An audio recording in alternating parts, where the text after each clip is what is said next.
الذي نور قلوب المؤمنين بنور المعرفة والإيقان والصلاة والسلام والتحية والإكرام على أشرف الأنبياء في كل حين وآن وعلى آله وأصحابه الكاملين في العدل والإحسان.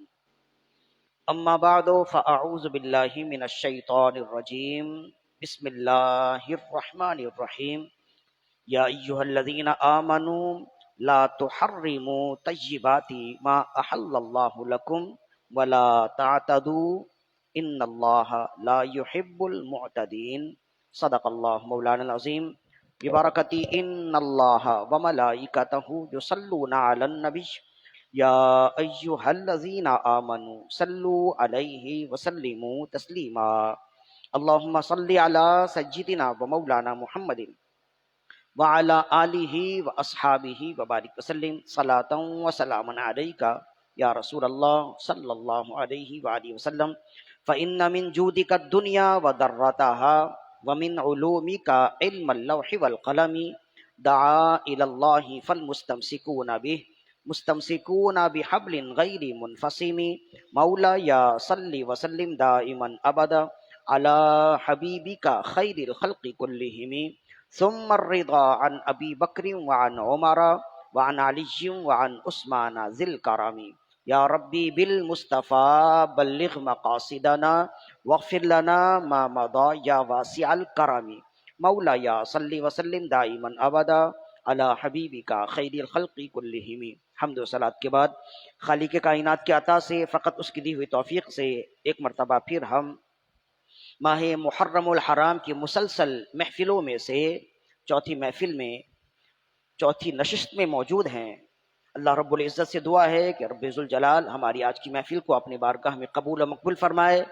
ہمارا یہاں آنا، بانی محفل کا ہمیں بلانا، ہم سب کا یہاں آنا، بیٹھنا بٹھانا، پڑھنا پڑھانا، سننا سنانا، سیکھنا سکھانا اللہ رب العزت اپنی بارگاہ میں قبول و مقبول فرمائے.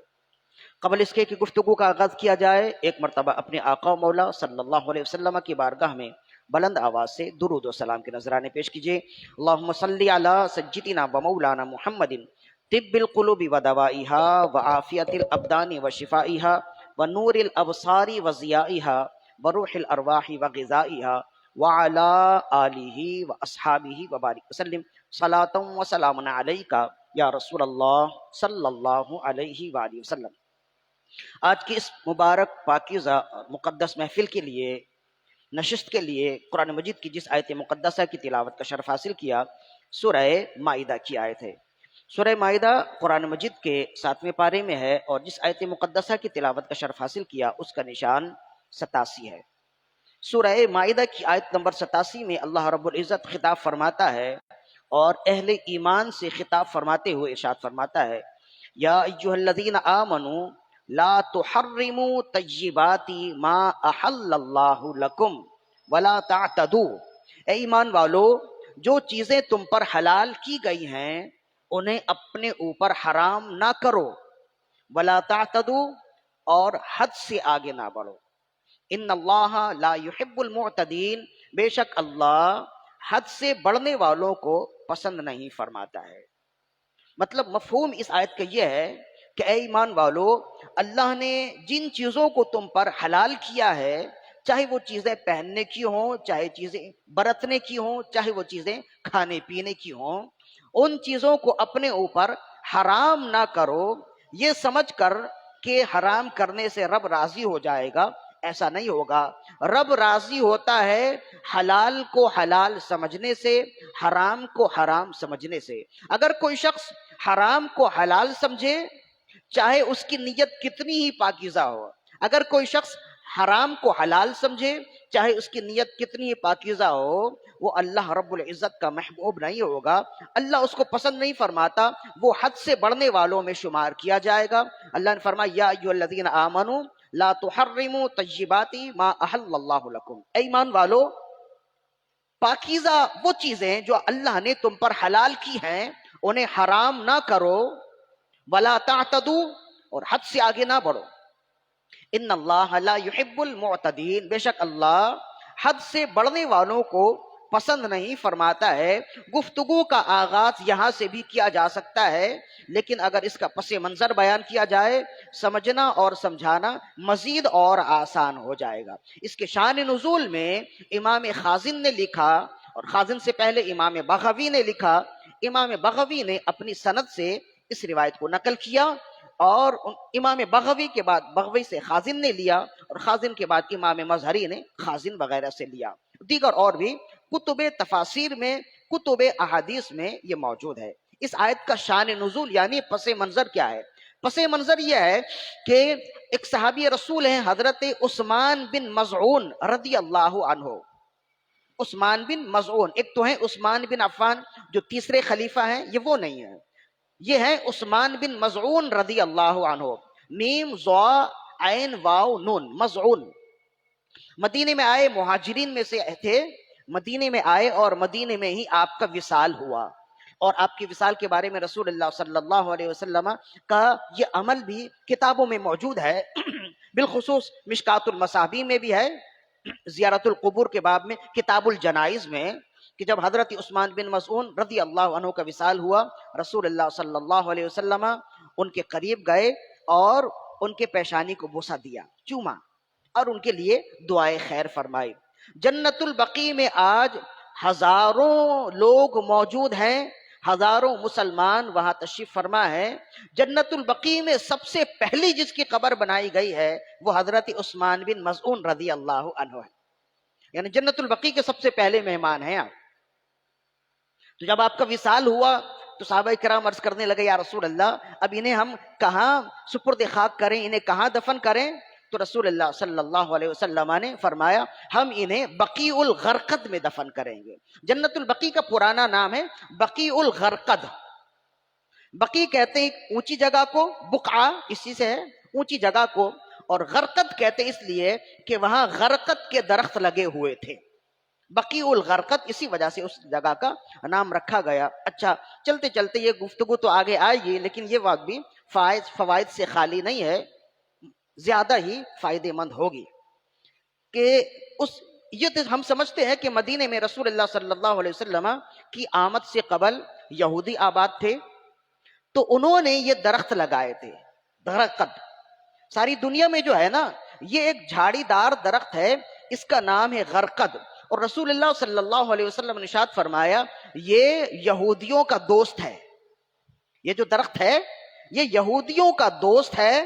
جب حضرت عیسیٰ علی نبینا علیہ الصلوۃ والسلام دنیا میں دوبارہ نزول اجلال فرمائیں گے، دنیا میں دوبارہ تشریف لائیں گے، اور پھر آپ ایک پورے لشکر کے ساتھ دجال کو قتل کرنے کے لیے اسے تلاشیں گے، ایک ایک یہودی کو تلاش کریں گے اور اسے قتل کریں گے، تو یہودی جو ہے نا وہ مختلف چیزوں کے پیچھے چھپیں گے، کسی دیوار کے پیچھے، کسی درخت کے پیچھے، کسی نالے میں، مختلف آڑ میں وہ چھپیں گے تاکہ یہ مجاہدین ہمیں ڈھونڈ نہ سکیں۔ تو رسول اللہ صلی اللہ علیہ وسلم نے ارشاد فرمایا اس وقت اللہ زمین کی ہر چیز کو گویائی عطا فرمائے گا، ہر چیز گویائی میں آ جائے گی، اور جس چیز کے پیچھے کوئی یہودی چھپے گا وہ چیز خود ہی آواز دے کر بلائے گی، اے مجاہد اسلام میرے پیچھے اللہ کا دشمن چھپا ہے، آؤ اور اسے قتل کرو۔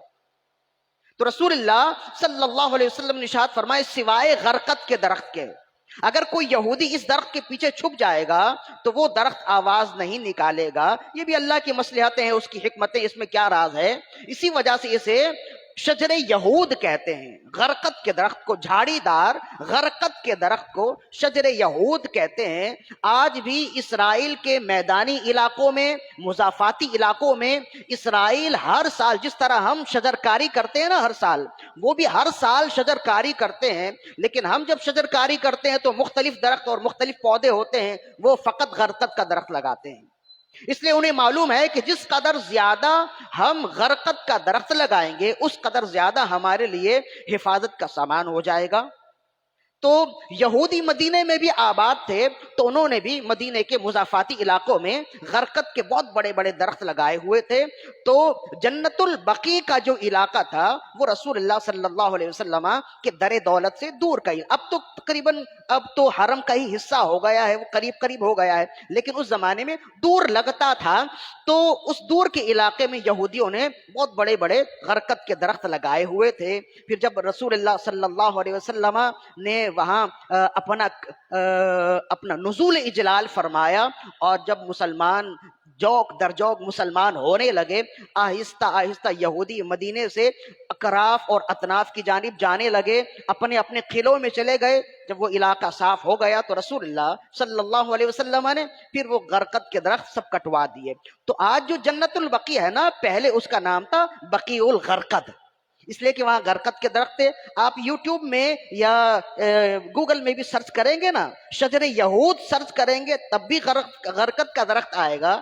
غرقد، غین رے نقطے والی قاف اور دال، یہ جب آپ سرچ کریں گے تو غرقد کا درخت ہی آئے گا، اور اس کی پوری ڈیٹیل آپ کو مل جائے گی۔ مفتی احمد یار خان نعیمی رحمہ اللہ نے مرآت المناجی کے مختلف مقامات پر اس کی پوری تفصیل بھی بیان فرمائی ہے۔ تو رسول اللہ صلی اللہ علیہ وسلم نے ارشاد فرمایا، جب حضرت عثمان بن مظعون رضی اللہ عنہ کا وصال ہو گیا، رسول اللہ صلی اللہ علیہ وسلم نے ان کی پیشانی کو بوسہ دیا اور محبت کا اظہار کیا، ان کو چوما اور ان کے لیے دعائے خیر فرمائی۔ پھر صحابہ کرام نے عرض کیا، یا رسول اللہ اب ہم انہیں کہاں دفن کریں گے؟ آپ نے فرمایا ہم بقیع میں دفن کریں گے۔ تو حضرت عثمان بن مظعون رضی اللہ عنہ کی پہلی قبر ہے جو بقیع الغرقد میں ہے، اور پھر اس کے بعد کہتے ہیں کہ رسول اللہ صلی اللہ علیہ وسلم نے جب انہیں قبر میں اتارا، جب مٹی ڈال دی گئی، آپ نے صحابہ کرام سے فرمایا ایک بڑا سا پتھر لے آؤ تاکہ ہم نشانی میں رکھیں، ان کی قبر پر ایک نشانی رکھیں تاکہ یہ نشانی رہے کہ یہ ایک صحابی کی قبر ہے، اور یہ نشانی اس وجہ سے رہے تاکہ ہم ان کے اطراف میں اپنوں کو دفن کریں گے تاکہ ان کی برکتیں ملیں۔ اور یہی وجہ ہے کہ پھر ان کے اطراف میں رسول اللہ صلی اللہ علیہ وسلم کے صاحب زادے کا وصال ہوا، حضرت ابراہیم کا، تو رسول اللہ صلی اللہ علیہ وسلم نے حکم دیا ان کے قریب میں ہی دفن کیا جائے۔ پھر آپ کی صاحب زادی جناب زینب کے وصال ہوا تو انہیں بھی انہی کے قریب میں دفن کیا تھا۔ تو صحابہ کرام رضوان اللہ علیہم اجمعین پتھر لینے کے لیے چلے، وہ بھربھری زمین ہے، وہاں اتنے بڑے بڑے پتھر نہیں ہیں، ایک بڑا سا پتھر ملا لیکن صحابہ کرام اٹھا نہ سکے۔ تو صاحب مشکات نے اس کو بھی لکھا ہے کتاب الجنائز میں ہی۔ تو کہتے ہیں پھر جب آئے اور عرض کرنے لگے، یا رسول اللہ وہ بڑا سا پتھر تو ہے قریب میں لیکن اٹھتا نہیں ہے، تو کہتے ہیں پھر رسول اللہ نے آستین چڑھائی، اور آستین چڑھائی اور آپ نے خود ہی وہ پتھر اٹھایا جو بہت بڑا تھا، اور حضرت عثمان بن مظعون رضی اللہ عنہ کے قبر کے سرہانے میں اسے نصب کر دیا، اور فرمایا یہ نشانی ہے کہ یہ عثمان بن مظعون رضی اللہ عنہ کی قبر ہے۔ یہاں اور بھی بہت ساری باتیں ہیں۔ ایک بات جو ملا علی قاری علیہ رحمت باری نے اسی کے حوالے سے لکھا، آپ نے فرمایا کہ یہاں سے ایک بات اور ظاہر ہوتی ہے، بغیر کسی شرعی مجبوری کے، بغیر کسی ضرورت کے آستین اٹھانا یہ بہتر نہیں ہے، آستین چڑھانا یہ بہتر نہیں ہے۔ ہاں بہت گرمی ہے تو کسی نے آستین چڑھا لیے، بسا اوقات کسی کی عادت بن جاتی ہے کہ وہ آستین چڑھائے ہوتا ہے، تو فرمایا یہ بھی بہتر نہیں ہے۔ ہاں اگر ضرورت ہو، طبعی ضرورت ہو یا شرعی ضرورت ہو تو آستین چڑھانے میں مذائقہ نہیں ہے، یہاں سے یہ مسئلہ بھی نکلتا ہے۔ تو یہ حضرت عثمان بن مظعون رضی اللہ تعالیٰ عنہ کی تھوڑی سی تعریف تھی، اس لیے کہ واقعہ انہی کے حوالے سے ہے۔ کہتے ہیں کہ ان کے گھر میں بہت سارے صحابہ کرام جمع ہوئے، اور جمع ہونے کے بعد آپس میں کہنے لگے کہ رسول اللہ صلی اللہ علیہ وسلم کہ اللہ نے صغائر اور کبائر اگلے پچھلے تمام گناہوں کو اگر ہو بھی تو انہیں معاف کر دیا، اول تو ہے نہیں، اس لیے کہ لیغفر لک اللہ ما تقدم من ذنبک ہے، اللہ نے رسول اللہ صلی اللہ علیہ وسلم کے اگلے پچھلے تمام خلاف اولا کاموں کو بھی اللہ نے بخش دیا ہے، اگرچہ آپ معصوم عن الخطا ہیں، اس کے باوجود کہ اللہ نے آپ کے ساتھ کھلی بخشش کا اعلان فرمایا، اپنی رضا کا اعلان فرمایا ہے، اس کے باوجود رسول اللہ صلی اللہ علیہ وسلم اس قدر کثرت سے عبادت فرماتے، راتیں جاگ کر عبادت فرماتے، دن میں بھی عبادت میں ہوتے ہیں، تو ہمیں چاہیے کہ ہم مزید اور عبادت کریں۔ جب رسول اللہ صلی اللہ علیہ وسلم اللہ کے نبی معصوم عن الخطا ہونے کے باوجود اس کثرت سے عبادت کرتے ہیں، ریاضت کرتے ہیں، دنیا داری کو ترک کر چکے، دینداری میں منہمک ہیں اور دینداری کو فوقیت دیتے ہیں، ترجیح دیتے ہیں، تو ہمیں بھی چاہیے کہ ہم ایسا کریں۔ کیا خیال ہے آپ کا؟ تمام صحابہ کرام نے عرض کی کہ ہاں بالکل ایسا ہی ہونا چاہیے۔ تو اب آپس میں کہنے لگے مشورہ کر کے، کسی نے کہا کہ میں آپ تمام کے درمیان میں اس بات کا عہد کرتا ہوں، آج کے بعد میں اپنی اہلیہ کے قریب بھی نہیں جاؤں گا۔ دوسرے نے کہا آج کے بعد میں گوشت نہیں کھاؤں گا۔ تیسرے نے کہا آج کے بعد میں اپنے گھر سے ہی دور ہو جاؤں گا، کہیں جنگل چلا جاؤں گا، وہیں جا کر عبادت کروں گا کسی غار میں بیٹھ کر۔ چوتھے نے کہا آج کے بعد میں کوئی عمدہ مشروب نہیں پیوں گا۔ کسی نے کہا کہ آج کے بعد میں کوئی اچھا کھانا نہیں کھاؤں گا، روکھا سوکھا کھا کر گزارا، روکھی سوکھی روٹی کھا کر گزارا کروں گا۔ اس طرح سے تمام صحابہ کرام نے کہا، اور کہا بعضوں نے کہا آج کے بعد میں زندگی بھر روزہ رکھوں گا، آج کے بعد میں دن میں بھی عبادت کروں گا، رات بھر نماز پڑھوں گا۔ ہر ایک نے اپنا اپنا عہد کیا ایک دوسرے کے ساتھ، اور پھر سب چلے گئے۔ جب چلے گئے تو ظاہر ہے کہ یہ خبر رسول اللہ صلی اللہ علیہ وسلم تک پہنچی۔ جب یہ خبر سرور انبیاء حبیب کبریا صلی اللہ علیہ وسلم تک پہنچی تو آپ غصے کے انداز میں، ناراضگی کے انداز میں حضرت عثمان بن مظعون رضی اللہ عنہ کے گھر تشریف لے گئے اور دروازے پر دستک دی اور فرمایا کہ عثمان بن مظعون ہیں۔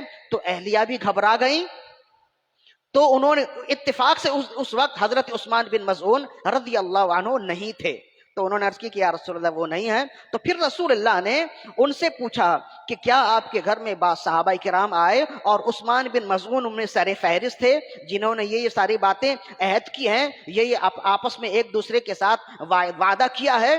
تو عرض کرنے لگی یا رسول اللہ اگر کوئی اور ہوتا تو میں اپنے شوہر کے مقابلے میں کچھ ایسے کلمات کہہ دیتی جس سے ان کی بچت ہو جائے، لیکن آپ تو اللہ کے نبی ہیں، میں آپ سے غلط بات نہیں کر سکتی، میں آپ سے جھوٹ نہیں کہہ سکتی۔ یا رسول اللہ صلی اللہ علیہ وسلم بے شک ایسا ہی ہے، ہر ایک نے الگ الگ ایک دوسرے کے ساتھ وعدے کیے ہیں، اور من جملہ ان تمام کے وعدوں میں ایک بات ہے کہ ہر ایک نے ترک دنیا کا وعدہ کر لیا ہے ایک دوسرے سے، ہر ایک نے ترک دنیا کا ارادہ کر لیا ہے۔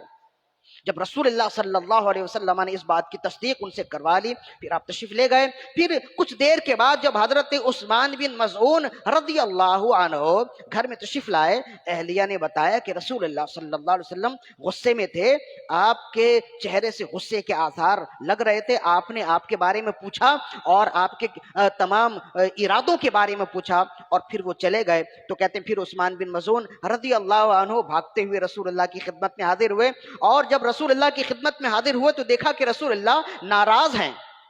تو عرض کرنے لگے یا رسول اللہ میں نے جو بھی ارادہ کیا، یا رسول اللہ میں نے جو کام بھی کیا، جو بھی عہد کیا، فقط اللہ کی رضا کے لیے کیا، میرا اپنا اس میں کوئی دخل نہیں تھا، کوئی ذاتی مفاد نہیں تھا، کوئی نام و نمود کے لیے میں نے یہ وعدہ نہیں کیا، میں نے یہ عمل نہیں کیا، میں نے یہ ارادہ نہیں کیا، اس ارادے سے میری رضا فقط رب کی رضا تھی۔ تو رسول اللہ صلی اللہ علیہ وسلم نے اس جگہ ارشاد فرمایا اے عثمان بن مظعون کیا میری سنت تمہارے لیے مشعل راہ نہیں ہے؟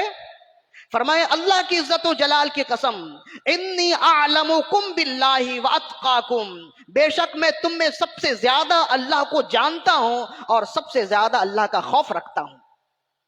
فرمایا اس کے باوجود میں دن میں کھاتا بھی ہوں، کبھی روزہ بھی رکھتا ہوں، رات میں عبادت بھی کرتا ہوں، سوتا بھی ہوں، اہلیہ کے حقوق بھی ادا کرتا ہوں، اچھا کھانا بھی کھاتا ہوں، سادہ کھانا بھی کھاتا ہوں، دنیا کے تمام کام اس انداز میں کرتا کہ دنیا کے کام بھی متاثر نہ ہو اور دینی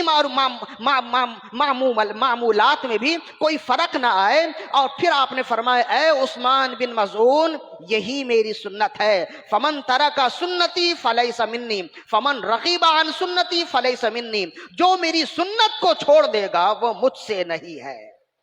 تو پھر عثمان بن مظعون رضی اللہ عنہ اور پھر آپ کے گھر میں جتنے صحابہ کرام تھے ان تک یہ پیغام پہنچا، تو ہر ایک اپنے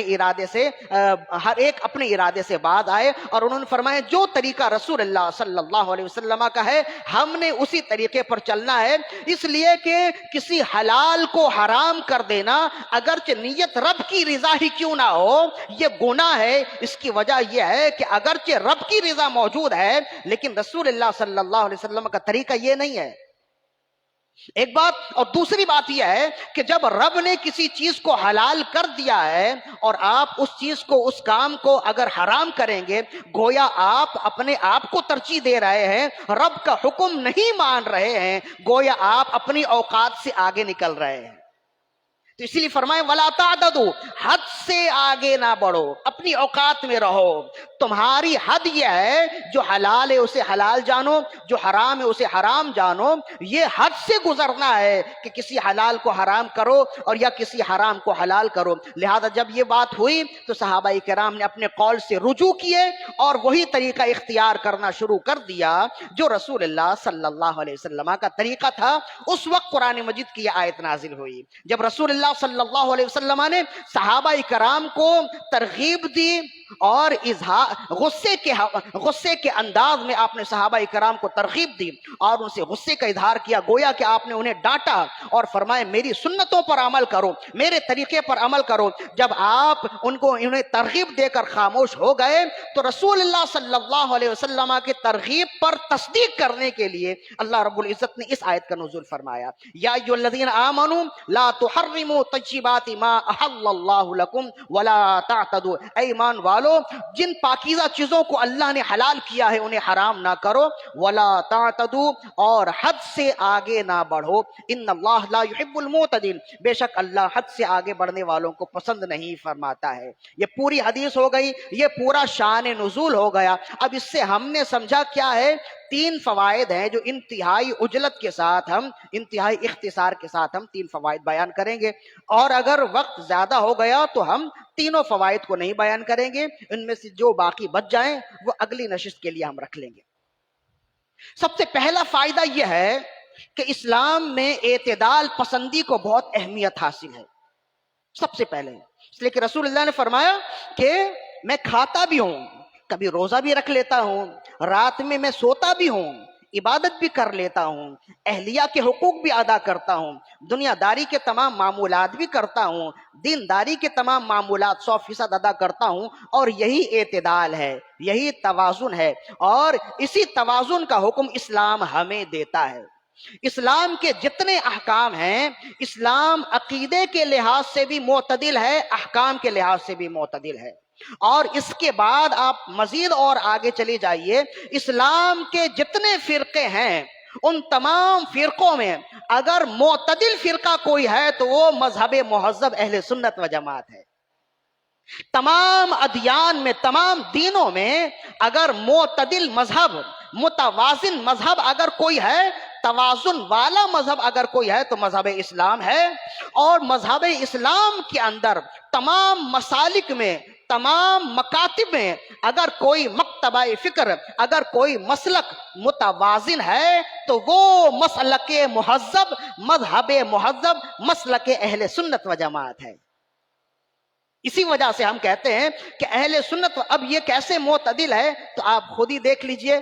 ایک تو اسلام میں اعتدال کیا ہے, تو اسلام میں اعتدال کا ثبوت اگر آپ کو چاہیے آپ اپنے گرد و پیش کا مطالعہ کیجئے. دیکھیے کہ مسلمان جہاں حج کرنے جاتے ہیں, ہمارا کعبہ وہ زمین کے بیچ میں ہے. یہ اس بات کی دلیل ہے کہ ہم جس کعبے کو اپنے سامنے رکھ کر عبادت کرتے, رب کی عبادت کرتے ہیں, وہ کعبہ بھی متوازن ہے, اعتدال میں ہے. نہ زمین کے دائیں ہے نہ زمین کے بائیں ہے, وہ زمین کے بیچ میں ہے. رسول اللہ نے فرمایا وہ زمین کا ناف ہے. جیسے انسان کی ناف انسان کے جسم کے بیچ میں ہوتی ہے نا, ویسے یہ زمین کی ناف ہے, یہ زمین کے بیچ میں ہے. دائیں بائیں آگے پیچھے جہاں سے بھی آپ پیمائش کریں گے بیت اللہ بالکل زمین کے بیچ میں ہے. اب تو گوگل سب کچھ بتا دیتا ہے نا, آپ سرچ کر کے دیکھیں تو آپ کو بالکل زمین کے سینٹر میں نظر آئے گا. کعبہ مقدسہ, کعبہ معظمہ کا زمین کے بیچ میں ہونا یہ اس بات کی دلیل ہے کہ مسلمان کے عقیدے اور اعمال متوازن ہیں, معتدل ہیں. پھر ہماری مسجد میں آپ دیکھیے ہماری مسجد میں امام جہاں کھڑا ہوتا ہے وہ دائیں بائیں کھڑا نہیں ہوتا، وہ بھی صف کے بیچ میں ہی کھڑا ہوتا ہے۔ یہ اس بات کی دلیل ہے کہ ہماری عبادت بھی معتدل ہوتی ہے۔ اور پھر امام کہاں کھڑا ہوتا ہے؟ مسجد کے محراب میں کھڑا ہوتا ہے، اور محراب کے بارے میں یہ ہے کہ وہ مسجد کے بالکل بیچ میں ہونا چاہیے، دائیں بائیں اگر ہو تو وہ اصول کے خلاف ہے، مکروہ تنزیہی بتایا گیا۔ لہذا محراب کا مسجد کے بیچ میں ہونا یہ بتاتا ہے کہ ہماری عبادت بھی معتدل ہے، اور امام کا محراب میں تمام صفوں کے بیچ میں کھڑا ہونا یہ بتاتا ہے کہ ہمارا عقیدہ بھی معتدل ہے اور ہماری عبادات بھی معتدل ہیں، ہماری عبادات بھی متوازن ہیں۔ یہ تو ہے وہ بات، عمومی بات، پورے اسلام کی بات۔ پھر اسلام میں اگر مذہب مہذب اہل سنت و جماعت کی آپ بات کریں تو پھر آپ دیکھیے کوئی مذہب ایسا ہے کہ وہ شان صحابہ میں اتنا آگے بڑھ گیا کہ پھر اس مذہب کے لوگ اس مذہب کی زبان سے اہل بیت اطہار کی شان میں گستاخیاں ہونے لگی، وہ اہل بیت اطہار کی شان بیان کرنے سے رکنے لگے، اور ان کی زبان سے اہل بیت اطہار کی شان میں گستاخیاں ہونے لگی۔ لہذا انہوں نے صحابہ کرام کی شان کو بیان کیا، لیکن اہل بیت اطہار امام حسین ایسے ہی تو نہیں لوگ کہہ دیتے نا بھائی، جو صحابہ کرام کو ماننے والے ہیں نا وہی ہیں یہ لوگ جو کہہ دیتے کہ جناب امام حسین اور یزید کا جو معاملہ تھا یہ دو شہزادوں کی جنگ تھی اور یزید اس جنگ میں حق بجانب تھا۔ ساری باتیں موجود ہیں، تو اہل بیت کی شان میں تو گستاخی کرنے والے ہوئے نا۔ تو بعض وہ لوگ ہیں جو صحابہ کرام کی شان میں اس قدر آگے بڑھ گئے کہ انہوں نے توازن کھو دیا اور اہل بیت اطہار کی گستاخی کرنے لگے، اور بعض وہ لوگ ہوئے کہ جو اہل بیت کی محبت میں اتنے آگے بڑھے کہ صحابہ کرام کی گستاخیاں کرنے لگے، معاذ اللہ صحابہ کرام کو گالیاں دینے لگے، سب کو شتم کرنے لگے۔ تو یہ بھی غیر معتدل ہو گئے، یہ بھی غیر معتدل ہو گئے۔ مذہب مہذب سے جب پوچھا گیا آپ کا عقیدہ کیا ہے تو مذہب مہذب نے کہا اہل سنت کا ہے بیڑا پار اصحاب رسول، نجم ہے اور ناؤ ہے اطرت رسول اللہ کی۔ کہا ہم اہل بیت اطہار کو بھی مانتے ہیں، ہم صحابہ کرام کو بھی مانتے ہیں، ہمارے لیے دونوں کی عزت، دونوں کا وقار، دونوں کی قدر ہماری دو آنکھوں کی طرح ہے کہ ہم دونوں کو دو آنکھوں کی طرح دیکھتے ہیں۔ جس طرح ہم دونوں اپنی دونوں آنکھوں سے محبت کرتے، دونوں آنکھوں کا وقار کرتے ہیں، ویسے ہی ہم اہل بیت اطہار کی بھی عزت کرتے، صحابہ کرام کی بھی عزت کرتے۔ بلکہ اگر میرا وجدان دیکھے، میری محبت تو یہ کہتی ہے کہ ہم ایک ہی آنکھ سے دونوں کو دیکھا کرتے ہیں۔ یہ ہے مذہب مہذب جو معتدل ہے اور متوازن ہے۔ اسی وجہ سے ہم کہتے ہیں کہ جو تیرے در سے یار پھرتے ہیں در بدر یوں ہی خار پھرتے ہیں، اگر ادھر ادھر جاؤ گے کسی انجینئر کے واسطے پڑھو گے تو وہ تمہارا ایمان لے ڈوبے گا، وہ خود بھی ڈوبا ہے تمہیں بھی ڈوبائے گا۔ انجینئر سے ہمیں اسلام نہیں ملا ہے، اسلام ہمیں صحابہ اور صحابہ سے پھر صحابہ کرام اور رسول اللہ صلی اللہ علیہ وسلم نے کسی انجینئر، کسی ڈاکٹر، کسی پروفیسر کو اپنا وارث بنایا ہی نہیں ہے۔ رسول اللہ نے اگر اپنا وارث کسی کو بنایا تو علماء کو بنایا ہے۔ تو پھر کیسے تم چوک جاتے ہو، کیسے تم بھول جاتے ہو، کیسے ان لوگوں کی باتوں میں آ کر، چکنی چپڑی باتوں میں آ کر اپنا ایمان کھونے کی کوشش کرتے، اپنا عقیدہ متزلزل کر لیتے ہو۔ لہذا علماء کے ساتھ رہیں، بالخصوص وہ علماء جن کا تعلق خوش عقیدہ علماء میں سے ہیں، جنہیں کہتے ہیں علماء اہل سنت۔ ان کے ساتھ اپنے آپ کو رکھیں گے نا تو آپ کے عقائد بھی معتدل رہیں گے، آپ کے اعمال بھی معتدل رہیں گے، وہ ہم نے بتا دیے۔ ورنہ ہر جگہ ایسے لوگ موجود ہیں۔ اعلی حضرت رحمہ اللہ نے ایسے لوگوں کی ہی نشاندہی کرتے ہوئے چپکے سے فرمایا تھا، سونا جنگل رات اندھیری چھائی بدلی کالی ہے، سونے والے جاگتے رہنا چوروں کی رکھوالی ہے، آنکھ سے کاجل صاف چرا لیں یا وہ بلا کے چور ہیں، تیری گٹھڑی تاکی ہے اور تو نے نیند نکالی ہے، سونا بن ہے، سونا پاس ہے، سونا زہر ہے، اٹھ پیارے۔ کیا کمال ہے اعلیٰ حضرت رحمت اللہ علیہ کی شاعری میں۔ ایک ہی لفظ ہے سونا، اس کو دو مطلب تین مطالب کے لیے استعمال فرمائے۔ ایک ہی لفظ ہے سونا، اور اس سونے کو اعلیٰ حضرت نے تین مطلب کے لیے ایک ہی شعر میں استعمال فرما لیا۔ سونا بند ہے، بن کہتے ہیں جنگل کو، کہتے ہیں سونا بن ہے، سونا پاس ہے، سونا زہر ہے، اٹھ پیارے تیری ڈکٹ، تو کہتا ہے میٹھی نیند ہے، تیری مت ہی نرالی ہے۔ تو اعلی حضرت رحمت اللہ علیہ نے اشارے سے ہمیں بتایا ہے جاگتے رہو، اپنے ایمان کی حفاظت کرو، اپنے عقائد کی حفاظت کرو، اس لیے کہ قدم قدم پر عقائد کو لینے والے چور موجود ہیں، ان سے بچنا ہے۔ لہذا سب سے پہلی بات جو ہمیں معلوم ہوئی کہ اسلام اعتدال کا درس دیتا ہے، وہی شخص پکا مسلم ہے، وہی شخص پکا اہل سنت و جماعت کا ہے جو اعتدال میں رہے گا، اور اسی کی تعلیم خود رسول اللہ صلی اللہ علیہ وآلہ وسلم نے بھی دی ہے۔ ایک بات ہو گئی، اب اس پر ایک حدیث اور بھی سمجھ لیجئے، ہم نے تو حدیث بیان نہیں کی نا اعتدال پر، بہت ساری احادیث ہیں جو اعتدال سے متعلق ہیں۔ امام جلال الدین السیوطی الشافعی رحمہ اللہ نے تفسیر در منصور میں اسی آیت کے تحت لکھا، فرماتے ہیں کہ رسول اللہ صلی اللہ علیہ وسلم جب مدینہ منورہ مقدسہ معطرہ مطہرہ میں جب آپ تشریف لائے تھے تو آپ نے ایک مہاجر کو دوسرے انصار کا بھائی بنایا تھا نا، جسے کہتے ہیں رشتہ مواخات۔ تو حضرت سلمان الفارسی حضرت ابو دردہ رضی اللہ عنہ کے بھائی تھے، یہ مواخاتی بھائی تھے۔ تو ان مواخاتی بھائیوں میں اتنی محبت تھی کہ گھر میں آنا جانا تھا وہ پردے سے پہلے کی بات ہے۔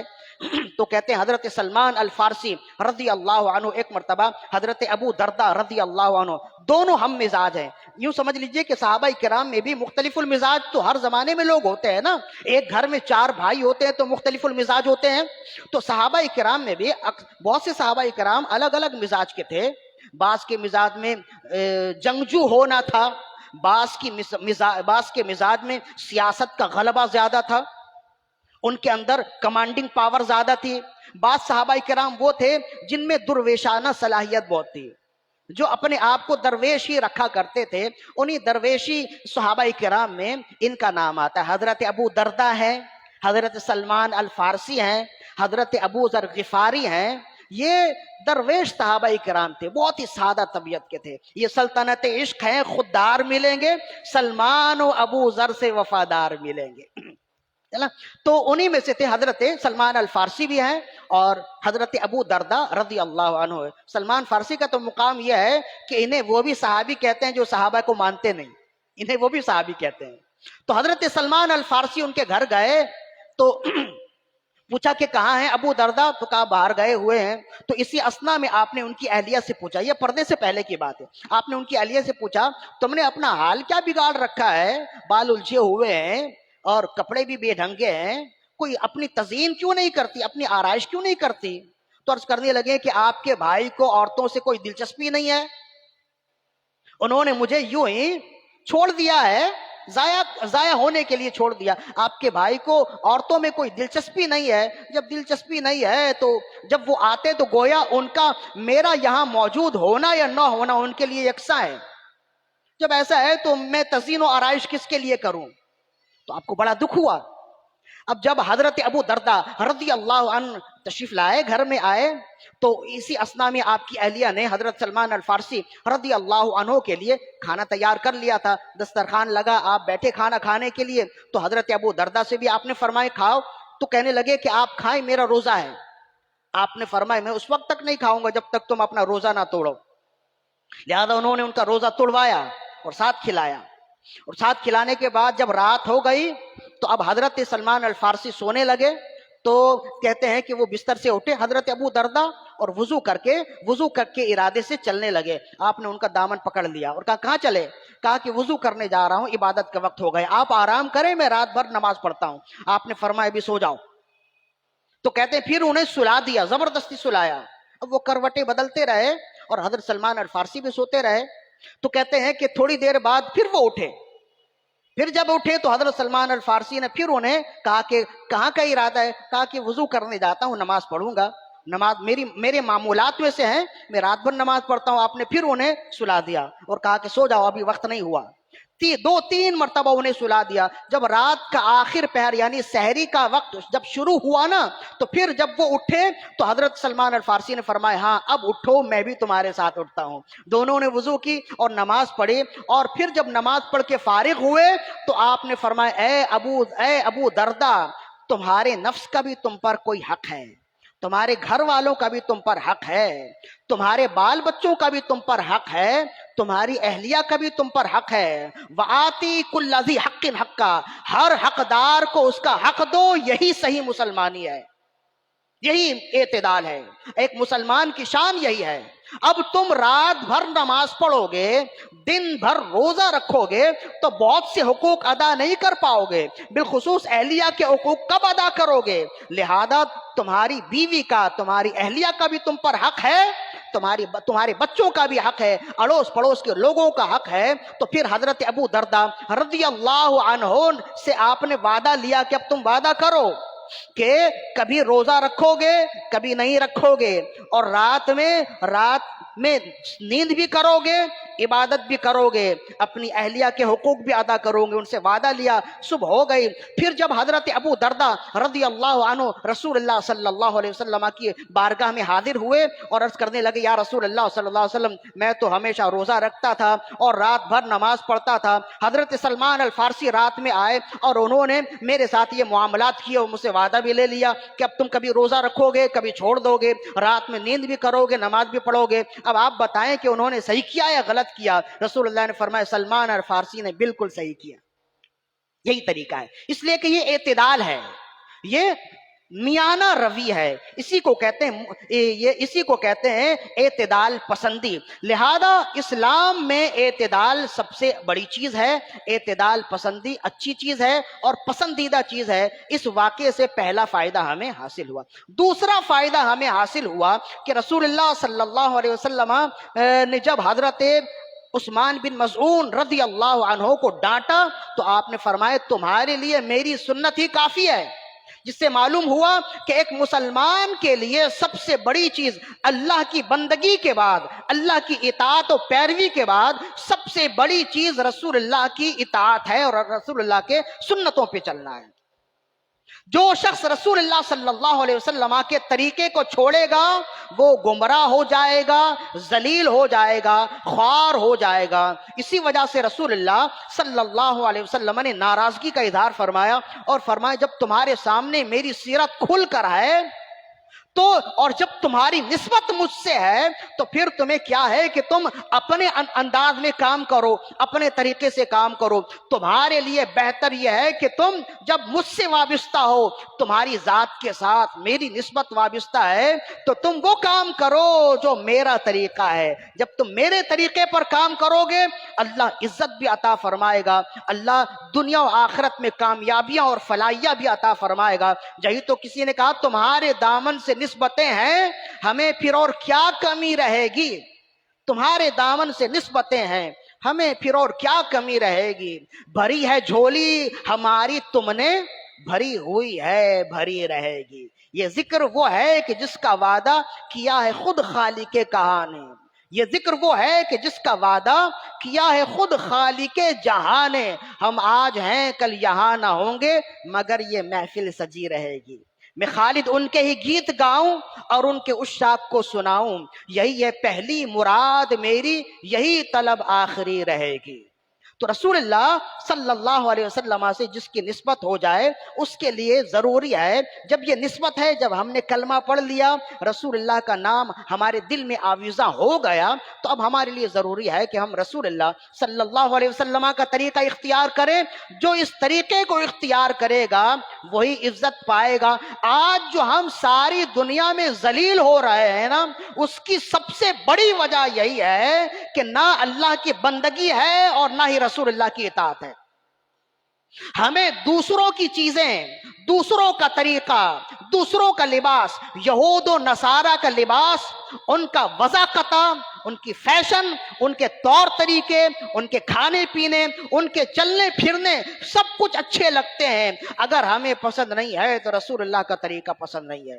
اگر پسند ہوتا تو پھر آپ بتلائیے، ہماری زندگی رسول اللہ کے ڈھنگ کی طرح ہوتی نا، رسول اللہ کی سنت کے مطابق ہوتی، رسول اللہ کے طریقے کے مطابق ہوتی۔ ایسا کیوں ہے کہ ہم نام تو رسول اللہ کا لیں، کلمہ تو رسول اللہ کے پڑھیں، لیکن ہمارا طریقہ یہود و نصارہ جیسا ہو؟ آج کا اکثر مسلمان ایسا ہے، اس کی ظاہر وضاقتہ ایسی ہے کہ جب تک وہ منہ سے نہ بول دے کہ میں مسلمان ہوں، آپ کو تمیز کرنا مشکل ہو جائے گا، کہ مسلمان ہے، ہندو ہے، نصارہ ہے، عیسائی ہے، کس مذہب سے ہے، آپ کو تمیز کرنا مشکل ہو جائے گا، تو ایسا کیوں ہے؟ حالانکہ رسول اللہ صلی اللہ علیہ وسلم کے غلاموں کا طریقہ تو یہ ہے کہ دور سے آتا ہوا کوئی دیکھے تو پہچان جاتا تھا کہ یہ عاشق رسول آ رہا ہے۔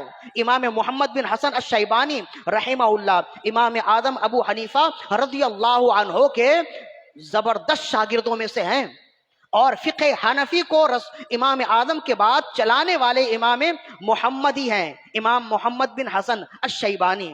کہتے ہیں بازار سے گزرتے، مسجد جاتے آتے کئی دن گزر گئے، ایک مرتبہ ایک عیسائی آپ کے پاس آیا، بازار میں ہی جب آپ نماز پڑھ کر آ رہے تھے تو اس کی دکان تھی بازار میں ہی، وہ عیسائی آپ کی خدمت میں حاضر ہوا اور بھرے بازار میں تمام لوگوں کو جمع کر کر اس نے بلند آواز سے کلمہ پڑھا اور مسلمان ہو گیا، ان کے ہاتھ پر بیعت کی، توبہ کی۔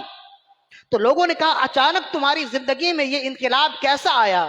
تو اس نے کہا یہ اچانک نہیں ہوا ہے، میں روز ان کو دیکھتا تھا، ان کی چال ڈھال کو دیکھتا، دور سے ان کے آنے کو دیکھتا، سامنے سے ان کے گزرنے کو دیکھتا، تو میرے دل میں کہا کہ اس قدر خوبصورت چال ہے، اس قدر خوبصورت خد و خال ہے، کیسی نیچی نظریں ہوتی ہیں، کس قدر خوبصورت گفتگو ہے، خوشبودار گفتگو فرماتے ہیں، جب چھوٹا محمد ایسا ہے تو بڑے محمد کی کیا بات ہوگی؟ تو میرے دل میں جب یہ خیال آیا تو پھر میں نے کہا جب ایسا ہے، جب غلام کا یہ حال ہے، جب غلام کا یہ وقار ہے، جب غلام اتنے اچھے ہوتے ہیں تو آقا کی شان کیا ہوگی؟ فنا اتنا تو ہو جاؤں میں تیری ذات عالی میں، جو مجھ کو دیکھ لے اس کو تیرا دیدار ہو جائے، اسی وجہ سے کہتے ہیں لہذا مسلمان ہیں تو پھر مسلمان والا کام ہمارے لیے لازمی ہے۔ رسول اللہ صلی اللہ علیہ وسلم کی سیرت، آپ کے کردار پر عمل کرنا ہر ایک کے لیے ضروری ہے۔ یہ دو فائدہ ہمیں ملا۔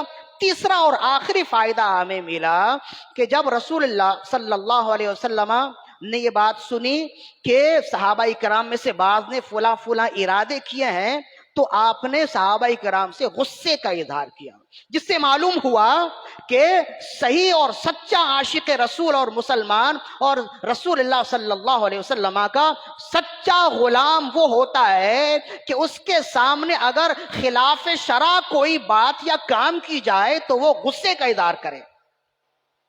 یہ رسول اللہ کا طریقہ ہمیں ملا نا، اس سے ہم اپنے گھر کی تو بات نہیں کر رہے، سلسلہ فکر بالکل مسلسل ہے، اور اتنی کوئی مشکل بات نہیں ہے جو سمجھ نہ آئے۔ جب رسول اللہ نے غصے کا اظہار کیا، حالانکہ آپ رحمت للعالمین ہیں، آپ ایسے ہی غصے کا اظہار نہیں فرماتے، تو آپ نے جب خلاف شرع کسی نے کام کیا، ارادہ کیا، کام بھی نہ کیا، ارادہ کیا، تو آپ نے غصے کا اظہار کیا، جس سے معلوم ہوا کہ عاشق رسول اور سچے مسلمان کی شان یہ ہے کہ جب اس کے سامنے کوئی خلاف شرع کام ہو تو وہ غصے کا اظہار کرے اور اس کو روکے، جہاں تک ہو سکے روکنے کی کوشش کرے۔ یہ سننا ہمارے لیے آسان ہے، میرے لیے بولنا آسان ہے، اور آپ کے لیے سر ہلا دینا آسان ہے۔ اپنے اطراف میں دیکھیں کس قدر برائیاں ہوتی ہیں، کس قدر خلاف شرع کام ہوتے ہیں، کس قدر رسول اللہ صلی اللہ علیہ وسلم کے احکامات کو پائمال کیا جاتا ہے، پس پش ڈالا جاتا ہے۔ کیا ہم میں سے کوئی ایسا ہے، کیا ہمارے دل میں یہ درد ہوتا ہے کہ یہ خلاف شرع کام ہو رہا ہے ہم منع کریں؟ اطراف کو تو چھوڑیں، اطراف میں ہو سکتا ہے کہ آپ کا زور نہ چلے، لیکن آپ کا زور آپ کے گھر میں تو چلتا ہے۔ اپنے بیٹوں کو، اپنی بیٹیوں کو ہم خلاف شرع کام کرتے ہوئے دیکھتے ہیں، لیکن کیا کبھی ایسا ہوتا ہے کہ ہم انہیں ڈانٹیں، ہم انہیں روکیں، ہم انہیں ماریں؟ شریعت پر عمل کرنے کی وجہ سے بالغ بچوں کو مار بھی سکتا ہے باپ، ڈانٹ تو بے شک سکتا ہے۔ جب رسول اللہ نے فرمایا بچہ اگر 10 سال کا ہو جائے نماز نہ پڑھے تو اس کو مارو، مطلب یہ ہے کہ اگر خلاف شرع کام ہو تو ہماری ایمانی غیرت کا تقاضا ہے کہ ہم اسے روکیں، لیکن ہم صرف نظر کرتے ہیں، ہم ان باتوں پر عمل نہیں کرتے۔ جب ہم ان باتوں پر عمل نہیں کرتے تو بچے مزید جری ہوتے ہیں، اور پھر جب ہماری وہاں پوچھ ہوگی تو ہمارے پاس جواب کچھ نہیں ہوگا۔ اسی وجہ سے رسول اللہ نے فرمایا کلکم راعٍ وکلکم مسئول عن رعیتہ، تم میں سے ہر ایک اپنے گھر والوں کا نگران ہے اور ہر ایک سے اس کے بارے میں پوچھا جائے گا۔ کیا پوچھا جائے گا؟ تم نے انہیں کہاں سے کھلایا، کہاں سے پلایا، کیسی تربیت کی، اور پھر اس کے ساتھ ساتھ پوچھا جائے گا تم تو ان کے نگران تھے، تمہاری ناک کے نیچے وہ رسول اللہ صلی اللہ علیہ وسلم کے طریقے کو پائمال کرتے تھے، اللہ کی عبادتوں کو صرف نظر کرتے تھے، رات بھر سوتے، فجر کی نماز بھی نہیں پڑھتے، کوئی نماز ادا نہیں کرتے، تمہارے گھر میں تمہارے بیٹے، تمہاری بیٹیاں اور بعض اہلیہ ایسی ہیں جنہیں نمازوں کی جانب رغبت نہیں ہے۔ یہ مردوں کا طریقہ اور یہ مردوں کے لیے ذمہ داری ہے کہ جب وہ گھر میں حاکم ہیں، جب وہ گھر والوں کو کھلا سکتے ہیں تو اللہ کی اطاعت کرتے ہوئے انہیں مار بھی سکتے ہیں۔ ایسا کیوں نہیں ہوتا ہے؟ انہیں تنبیہ کیوں نہیں کرتے؟ کھانے میں اگر نمک کم ہو جائے تو آپ سیخپا ہو جائیں، کھانے میں اگر کوئی کھانا اگر بد ذائقہ ہو جائے تو آپ گھر میں آگ لگا دیں، خدا نخواستہ چیخ و پکار لگا دیں، آپ کی غیرت ایسی، آپ کا غصہ ایسا ہے۔ لیکن گھر میں ہی، آپ کے گھر میں ہی بے حیائی ہو رہی ہوتی ہے، گانے باجے بج رہے ہوتے ہیں، ناچ گانوں کا اہتمام ہو رہا ہوتا ہے، اس وقت آپ کی اسلامی غیرت کہاں جاتی ہے؟ یہ ہر ایک اپنے آپ سے سوال کرے۔ صرف صرف نظر کرنا مسئلے کا حل تو نہیں ہے کہ ہر چیز کو صرف نظر کرتے چلے جائیں، اگنور کرتے چلے جائیں۔ صرف نظر کرنے کا اثر کیا ہوتا ہے؟ پھر ایک وقت آتا ہے کہ پھر وہ گناہ انسان کو گناہ لگتا ہی نہیں۔ آج ہر گھر میں بے حیائی ہے، ناچ گانے ہیں۔ یہ فقط مولوی کا کام نہیں ہے یا مسجد و محراب کا کام نہیں ہے، 100% مسجد و محراب کے علماء اپنا کام کر رہے ہیں، کچھ ذمہ داری آپ کی بھی ہے، کچھ ذمہ داری لوگوں کی بھی ہے کہ وہ اپنے گھر میں ایسا ماحول لائیں جو اللہ کی اطاعت کا ماحول ہو، جس میں رسول اللہ صلی اللہ علیہ وسلم کی اطاعت ہو۔ اس لیے، اور اگر ایسا آپ جب بھی دیکھیں، آپ کی ایمانی غیرت کا تقاضا ہے کہ آپ غصے کا اظہار کریں۔ گھر میں اگر کوئی خلاف شرع کام دیکھیں، خلاف سنت کام دیکھیں، آپ کے ایمانی غیرت کا تقاضا ہے کہ آپ غصے کا اظہار کریں، اس لیے کہ یہاں رسول اللہ رحمت للعالمین ہونے کے باوجود جب آپ غصے کا اظہار کرتے ہیں تو یہ آپ کے لیے لازم ہے کہ آپ غصے کا اظہار کریں۔ ایک بات اسی کو آگے چلیے کہ ہمارے گھر میں جہاں بے حیائی ہے، ماہ محرم الحرام میں جو خرافات ہوتے ہیں، اس کا بھی تو حساب و کتاب ہوگا نا۔ یہ تعزیہ داری، یہ گھنٹی باندھنا، یہ ڈھول بجانا، قبلہ امیر اہل سنت کو میں نے سنا آج سوشل میڈیا پر، امیر اہل سنت کا نام ساری دنیا میں بہت سافٹ لحاظ سے ہے، بہت نرمی کے لحاظ سے ہے، آپ کا کردار بھی نرم ہوتا ہے، آپ کسی کو سمجھائیں تو آپ کی نرمی ساری دنیا میں بے مثال ہے، ساری دنیا میں دیکھی جاتی ہے، سمجھی جاتی ہے، اور ساری دنیا آپ کی نرمی کو مانتی ہے، قبلہ امیر اہل سنت کو۔ ہم نے دیکھا کہ امیر اہل سنت نرم مزاج ہونے کے باوجود جب آپ سے پوچھا گیا ڈھول باجے کے بارے میں تو آپ نے فرمایا کہ کیا تمہارے باپ کا انتقال ہو جائے تو تم ڈھول بجاؤ گے؟ کیا تمہارے دادا کے انتقال ہو جائے اور 50ویں برسی ہو تو کیا تم ڈھول بجاؤ گے؟ فرمایا محرم الحرام میں خیرات کرو، زکوٰۃ کرو، لیکن ان نچنوں کو زکوٰۃ نہ دو، ان نچنوں کو خیرات نہ دو، اس لیے کہ یہ اللہ کے وفادار نہیں ہیں، یہ اللہ کے تابع دار نہیں ہیں، یہ اللہ کی اطاعت کرنے والے نہیں ہیں، یہ گناہگار لوگ ہیں، یہ وہ اللہ کی اطاعت کرنے والے نہیں ہیں۔ ایسے سخت جملے ہم نے امیر اہل سنت کی زبان سے پہلی بار سنے۔ اور کیوں سنے؟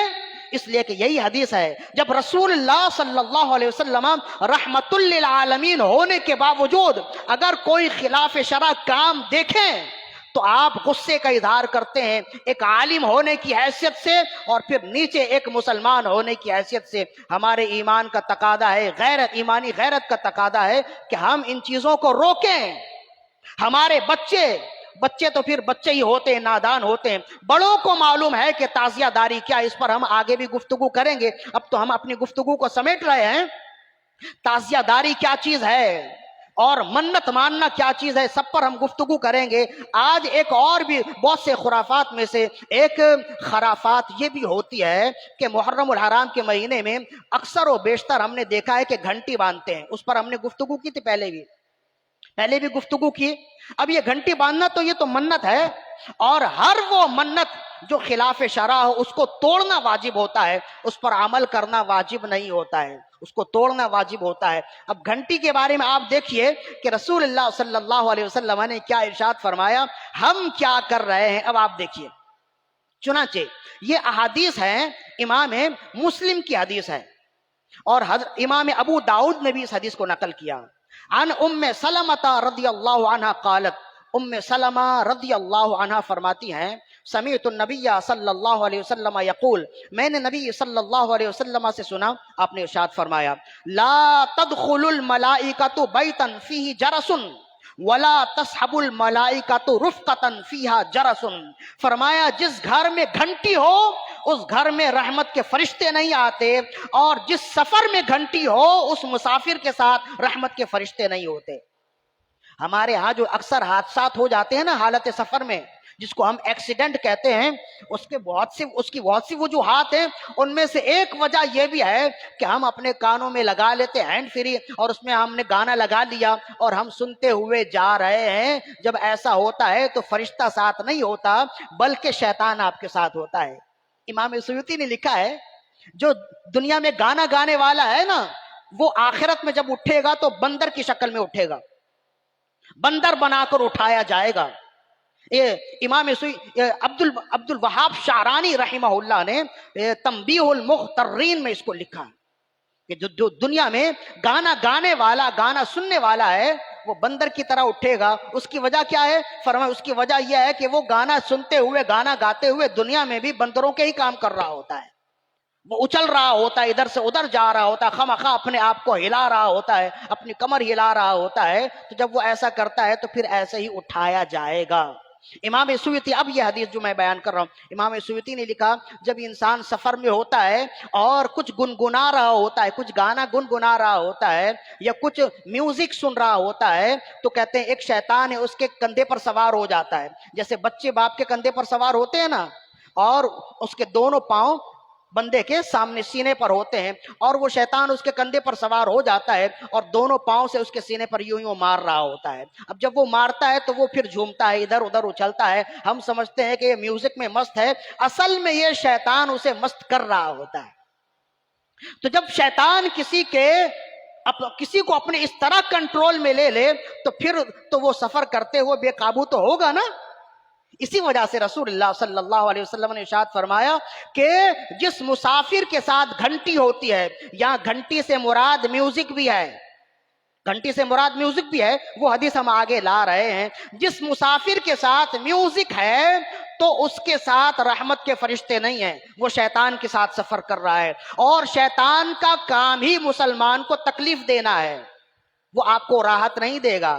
بلکہ صوفیہ کرام نے فرمایا، جب تم سفر پہ نکلو تو رسول اللہ پر خوب درود و سلام پڑھو، اس لیے کہ رسول اللہ نے فرمایا جو درود و سلام پڑھتا ہے رب کی رحمت اس کے ساتھ ہوتی ہے۔ تو جب رب کی رحمت ساتھ ہوگی تو انشاءاللہ ہم آسودگی کے ساتھ، آسانی کے ساتھ جائیں گے اور واپس بھی گھر میں آ جائیں گے۔ چنانچہ امام مسلم نقل کرتے ہیں، حضرت ابو ہریرہ رضی اللہ عنہ اس حدیث کے راوی ہیں، آپ نے فرمایا، قال النبی صلی اللہ علیہ وسلم، نبی صلی اللہ علیہ وسلم نے ارشاد فرمایا، الجرس مزامیر الشیطان، گھنٹی شیطان کے ساز ہیں، شیطان کی میوزک ہے۔ یہ جو گھنٹی ہے نا، یہ شیطان کے ساز ہیں۔ آپ دیکھتے ہیں گھنٹی اگر بجے، کوئی نہ دیکھنے والا ہو، خود بخود اس کی کمر مڑ جاتی ہے، اس کی توجہ ادھر چلی جاتی ہے، وہ ادھر ہی متوجہ ہو جاتا ہے۔ اس کی وجہ کیا ہے؟ اس کی وجہ یہی ہے کہ شیطان اسے گھماتا ہے، شیطان اس طرف متوجہ کرنے کی کوشش کرتا ہے، اس کی گردن خود بخود ہی گھوم جاتی ہے۔ دو حدیث ہو گئی، تیسری حدیث جسے حضرت امام ابو داؤد نے نقل کیا، سنن ابو داؤد میں۔ اب یہ بات تو سمجھ میں آ گئی نا کہ جس گھر میں گھنٹی ہو اس گھر میں فرشتے نہیں آتے، تو گھنٹی ہو تو فرشتے نہیں آتے۔ کوئی شخص گھنٹی نہیں بلکہ گھنٹا باندھ کے گھوم رہا ہے تو فرشتے اس کے ساتھ ہوں گے، اور پھر وہ کبھی کبھی مسجد میں بھی آ جائے۔ ہم اپنے گھر کی تو بات نہیں کر رہے ہیں نا، ذرا سوچو اور غور کرو کہ شیطان تمہیں کہاں لے گیا ہے، تم کن چیزوں میں ملوث ہو گئے، تمہیں کرنا کیا تھا اور تم کر کیا رہے ہو۔ یہی وجہ ہے، یہ گھنٹی جو ہے نا شیطانوں کا کام ہے. یہی وجہ ہے کہ ہماری مسجدیں گھنٹیوں سے خالی ہیں. جن کی عبادت گاہوں میں گھنٹی یا گھنٹا ہوتا ہے نا، یہ اس بات کی دلیل ہے کہ وہ عبادت گاہ نہیں بلکہ شیطان کے اڈے ہیں. مندروں میں آپ جائیں یا کلیساؤں میں جائیں، وہاں بڑے بڑے گھنٹے لگے ہوتے ہیں. ہم تو جب عبادت کے اعلان ہو تو اذان ہوتی ہے نا، وہاں جب عبادت کے اعلان ہو تو گھنٹا بجایا جاتا ہے. مندروں میں گھنٹی بجائی جاتی ہے، وہ شیطان کے کام. خود رسول اللہ صلی اللہ علیہ وآلہ وسلم نے ارشاد فرمائے، اسی وجہ سے یہ تو گھنٹی کی بات ہے نا، چھوٹا سا جھنجھنا بھی اگر ہو نا، اسے بھی رسول اللہ اور صحابہ کرام نے پسند نہیں فرمایا. ہم اکثر و بیشتر عورتیں پازیب پہنتی ہیں نا، پائل جسے کہتی ہیں، اس کو صحابہ کرام نے پسند نہیں فرمایا. خود رسول اللہ نے بھی اس کو پسند نہیں فرمائی، اس لیے کہ اس میں آواز ہوتی ہے. چھوٹی چھوٹی گھنگرو لگی ہوتی ہے اس کے اندر. ان چھوٹی چھوٹی گھنگروؤں کو بھی رسول اللہ نے ناپسند فرمایا. اور تم پوری گھنٹی کی دکان لے کر گھوم رہے ہو اور سمجھتے ہو کہ تم شریعت کا کام کر رہے ہو. اللہ کی عزت و جلال کی قسم، اس سے تمہیں ملے گا کچھ بھی نہیں سوائے نقصانات کے. شیطان تمہارے سر پر ہے. حسین حسین کرنے سے کچھ نہیں ہوتا. اصل حسینی وہ ہے جو رسول اللہ کی شریعت پر عمل کرنے والا ہو. دیکھیں امام ابو داؤد کیا نقل کرتے ہیں اور صحابہ کرام کا طریقہ کیا تھا. حضرت عمر ابن خطاب رضی اللہ عنہ کی بارگاہ میں ایک بچی کو لایا گیا. حضرت عبداللہ بن زبیر کی بیٹی تھی وہ، انہیں لایا گیا. وفی رجلیہا اجراس، اس بچی کے دونوں پاؤں میں جھنجھنے بندھے ہوئے تھے، پازیب تھے. فقلعہا عمر، تو حضرت عمر بن خطاب رضی اللہ عنہ نے وہ جھنجھنے توڑ دیے. وقال، اور فرمایا، سمیعت رسول اللہ صلی اللہ علیہ وسلم یقول، میں نے رسول اللہ صلی اللہ علیہ وسلم سے سنا ہے، آپ نے فرمایا، انا مع کل جرس شیطان، بے شک ہر ایک گھنٹی کے ساتھ ایک شیطان ہوتا ہے. تو جو گھنٹیوں کی دکان لگا کر گھوم رہا ہے، کتنے شیطان اس کے ساتھ ہوں گے؟ اس کا اندازہ کوئی کر سکتا ہے؟ لہذا یہ جو گھنٹی بجا کر بنا کر اپنے آپ کو گھنٹیوں میں لپیٹ کر گھوم رہے ہیں، یہ کوئی کسی بھی مذہب میں یہ بات نہیں ہے. ہمارا کہنا تو یہی ہوتا ہے نا جی، جو آزاد خیال ہوتے ہیں نا، بس ہم اپنی گفتگو کو سمیٹتے ہیں. جو آزاد خیال ہوتے ہیں تو وہ جان چھڑانے کے لیے یہی کہتے ہیں، جناب فلاں مولوی تو یہ کہتا ہے، فلاں مولوی یہ کہتا ہے، فلاں مولوی یہ کہتا ہے، ہم کس کی سنیں؟ لہذا ہم کسی کی نہیں سنیں گے. اس بات پہ آ جاؤ، کسی ایک مولوی نے کہا ہو کہ یہ جائز ہے؟ ہر ایک ناجائز کہتا ہے. اس کے باوجود تم یہ عمل کر رہے ہو، مطلب یہ ہے کہ تم شریعت کو ماننا ہی نہیں چاہتے. اپنی طبیعت کو شریعت کے مطابق نہیں بلکہ شریعت کو طبیعت کے مطابق کرنا چاہتے ہو، بہانے بازی کرتے ہو. تم اسلام کو غلط نہیں کہہ سکتے تو پھر بانیان اسلام اور وارثان اسلام پر انگشت نمائی کرتے ہو. لہذا جب گفتگو ایسی ہے تو ہمیں چاہیے کہ اگر ایسا ہے تو اسے روکیں، اور خدا نہ خواستہ اگر ہمارے گھر میں یہ معمولات ہیں تو اب آپ کی ذمہ داری ہے. یہ منت کچھ بھی نہیں ہوتی، اور اپنے دل میں یہ احساس کرنا کہ اگر ہم نے اس منت کو نہ مانا تو ہمارے لیے پکڑ ہو جائے گی، خدا نہ خواستہ بچہ بیمار ہو جائے گا یا خدا نہ خواستہ کوئی ایسی تکلیف ہو جائے گی، یہ ایمان میں کمزوری کی علامت ہے. رب پر بھروسہ یہ ہے کہ یہ کہا جائے جب ہم نے رب کی مانی ہے تو رب ہی کارساز ہے. جب ہم نے رسول اللہ صلی اللہ علیہ وسلم کا کلمہ پڑھا ہے تو ہمارے لیے رسول اللہ صلی اللہ علیہ وسلم سب کچھ ہے. مطلب کیا ہے؟ کل ملا کے بات یہ ہے کہ جب رسول اللہ صلی اللہ علیہ وسلم سے ہماری نسبت ہے تو ہماری زندگی کا ہر کردار و گفتار رسول اللہ صلی اللہ علیہ وسلم کے طریقے پر ہونا چاہیے. یہی صحیح عاشق رسول کی پہچان ہے، یہی صحیح غلامی رسول کی پہچان ہے. رشتے تمام توڑ کے سارے جہاں سے ہم، رشتے تمام توڑ کے سارے جہاں سے ہم وابستہ ہو گئے ہیں تیرے آستاں سے ہم. سرکار ہمیں خود ہی کرم سے نواز دیں، سرکار ہمیں خود ہی کرم سے نواز دیں، کچھ عرض کر سکیں گے نہ اپنی زبان سے ہم. اے نسبت نبی تیری نسبت کی خیر ہو، اے نسبت نبی تیری نسبت کی خیر ہو، پہچانے جائیں گے اسی نام و نشاں سے ہم، پہچانے جائیں گے اسی نام و نشاں سے ہم. اللہ رب العزت سے دعا ہے کہ ہماری آج کی حاضری اپنی بارگاہ میں قبول و مقبول فرمائے. اقول قولی ھذا استغفر اللہ لی ولکم ولسائر المسلمین والمسلمات وما علینا الا البلاغ المبین. الحمدللہ رب العالمین والصلاة والسلام علی سید الانبیاء والمرسلین یا ارحم الراحمین ہماری آج کی حاضری اپنے بارگاہ میں قبول و مقبول فرما، ہر طرح کے رنج و علم، ہر طرح کے مصائب و آلام سے یکسر چھٹکارا دے کر زندگی بھر کے لیے انہی جیسے کاموں کے ساتھ ہم تمام کو مصروف العمل فرما۔ یا ارحم الراحمین اس مجلس کی برکتیں، اس محفل کی برکتیں ہمیں ہمارے گھروں میں عطا فرما، ماہ محرم الحرام کی برکتیں ہمیں عطا فرما، ہمارے گھروں میں عطا فرما، اس پاکیزہ محفل کے صدقے، اس محفل میں ذکر و اذکار کے صدقے، ماہ محرم کے صدقے، یا اللہ ہمارے گھروں میں جو تنگیاں ہیں انہیں دور فرما، فراغ دستی عطا فرما، آپس کی ناچاکیاں دور فرما، خوشحالیاں عطا فرما، صحت و عافیت نصیب فرما، بے روزگار ہیں تو روزگار عطا فرما، برسرے روزگار ہیں تو ہر ایک کی روزی میں برکتیں عطا فرما، تمام مسلمانوں کی جان و مال، عزت و آبرو کی حفاظت فرما، جن جن احباب نے اس پاکیزہ محفل میں شرکت کی، کسی بھی طرح سے حصہ لیا، یا رب ذوالجلال تمام کے حصوں کو اپنی بارگاہ میں مستجاب فرما، ہماری دعائیں اپنی بارگاہ میں مستجاب فرما، ببرکۃ ان اللہ و ملائکتہ یصلون علی النبی یا ایھا الذین آمنوا صلوا علیہ وسلموا تسلیما، اللہم صل علی سیدنا و مولانا محمد معدن الجود والکرم وعلی آلہ واصحابہ وبارک وسلم، وصلی اللہ تعالی علی خیر خلقہ محمد وآلہ واصحابہ اجمعین برحمتک یا ارحم الراحمین بحق لا الہ الا